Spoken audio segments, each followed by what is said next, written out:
You are welcome to English language class, which is online platform.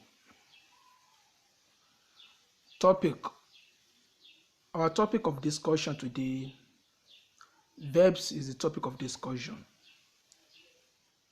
Verb is the topic of discussion, presented by Said Okpayemi. Topic outlines: definition of verbs, main and auxiliary verbs, transitive and intransitive verbs, regular and irregular verbs. Definition of verbs. A verb gives information about an action or state of subject in a sentence in a simple way or in a precise manner. A verb has to do with the state of action or state of being of a subject in a sentence. That is, verb shows how we execute things, the action that is being performed while executing things is what verb deals with. The action we carried out at the point of implementing, at the point of executing, is what verb deals with. I believe you are getting it.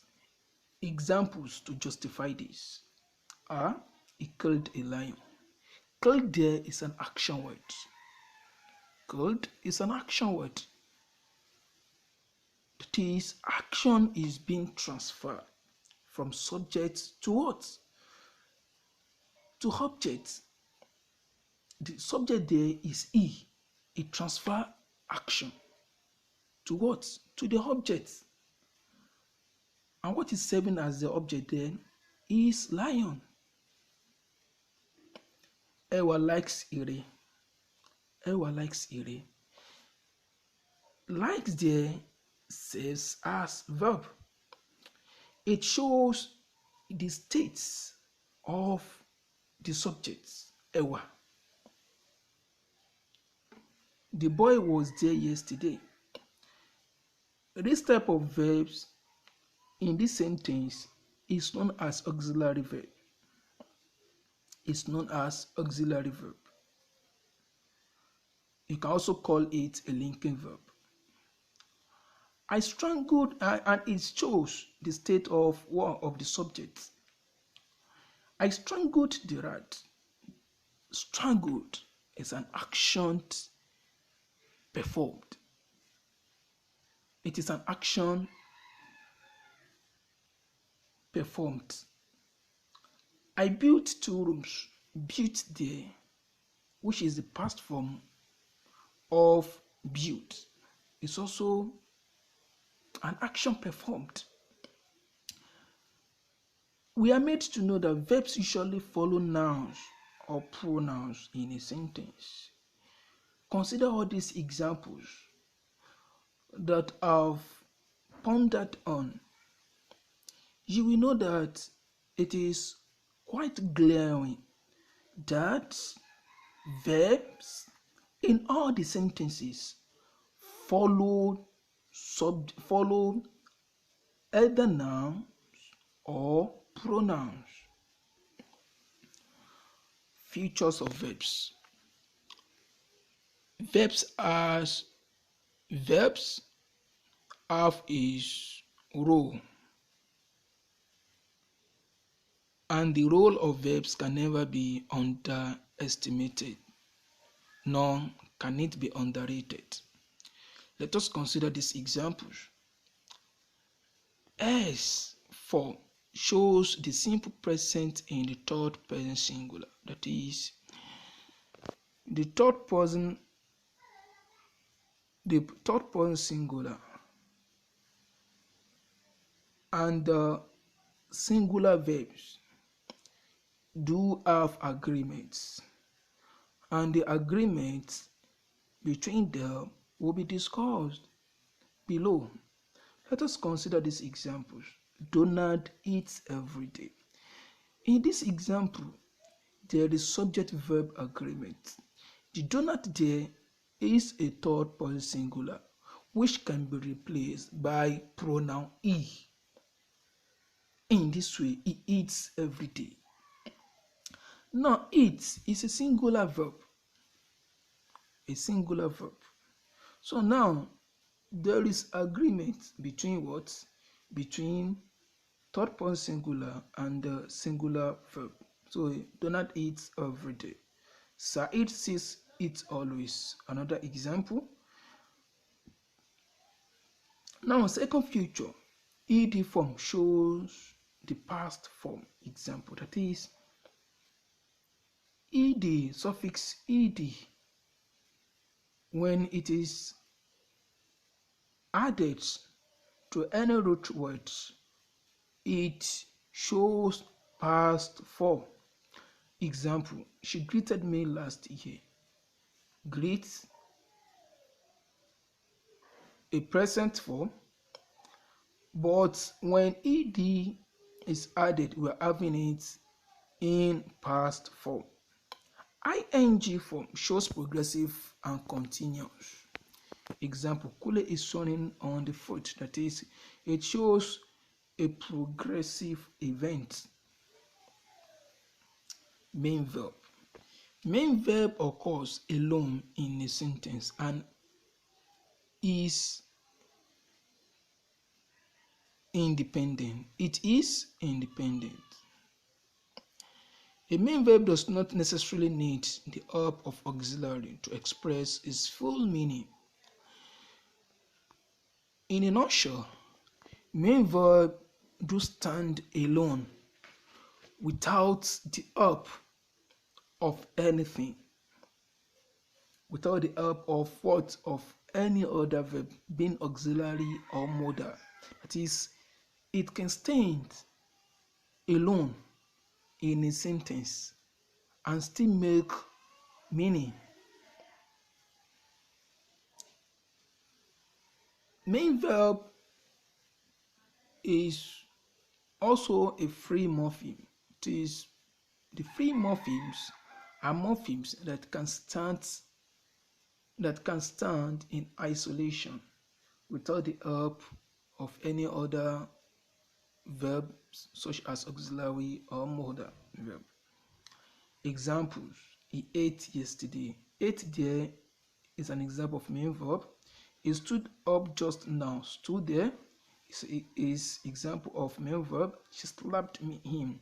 Slap there is an example of main verb. Auxiliary and modal verbs. An auxiliary verb or modal verb is a helping verb which help main verbs in expressing their full meaning.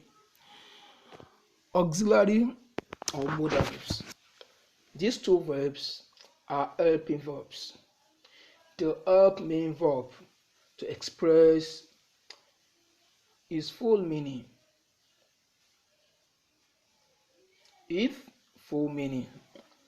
They help main verb to express its full meaning. Auxiliary verbs are be, do, and have. The be verb I realize as the be verb is realized as was, are, is, are, and were.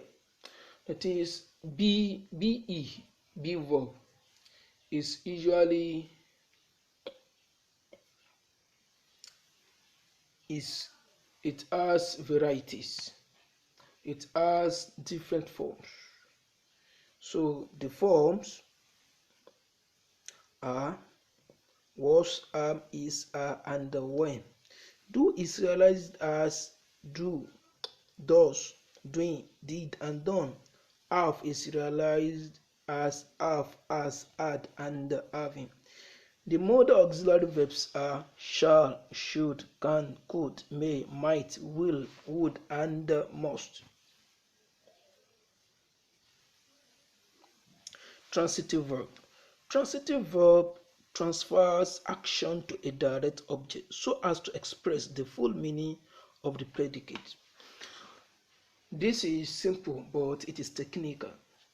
That is, transitive verb, it transfers action to what? Direct objects. Object is of two types. We have direct object and we have indirect objects. Direct object is the one that receives action directly from the what? From the main verb. Example, the boy killed 3 goats. The boy transfers action. The boy transfers action to what? To the 3 goats. She washed her car. What did she do? She washed car. So car there is direct object. They strangled the cat. Cat there is direct object. Intransitive verb. Intransitive verb limits action to the subject. That is, the action is not transferred to an object. The action is limited to the subject alone. Example, she sleeps always. No action is transferred. Always is just always is an example of adverb, and it's serving as adjunct here. So we can have it as she sleeps. It's still she sleeps. That still makes sense. Yeah, it still makes sense. So always there is an adjunct. It's an adjunct. She sleeps always. He greets every day. Also, every day there is just adjunct. He greets. Yes, it makes sense. She works always. No action is transferred. That's what I want you to know there. Regular and irregular verbs. Regular verb forms past tense. Regular verb forms past tense by adding ed at the end of words that are verbs. That is, regular verbs, they are always. Regular verb is always in regular form. You will have it, the way you have it is the way you will have it when you consider another regular verb. That is, they have same traits. That is, same quality. Let us consider this example. Teach, teached. Work, worked. So at the end of each regular verb, what you'll be seeing there is ed for. No more, no less, is ed. Anything aside this is no more regular verb. Irregular verbs. Irregular verbs does not attach suffix ed. That is, irregular verb doesn't take ed. It doesn't take ed. The suffix ed is not always, it's not found, not even always, it's not found. Example, see, so the only thing that do happens there is that the morpheme can change. The morpheme can change. The morpheme can change. And at times it might not. For instance, cut, put. So there's the morpheme there doesn't change. But in some examples, we have the morpheme. The morpheme will change. Classwork. Explain the concept of verb in total. Submit to the link below. Thank you all.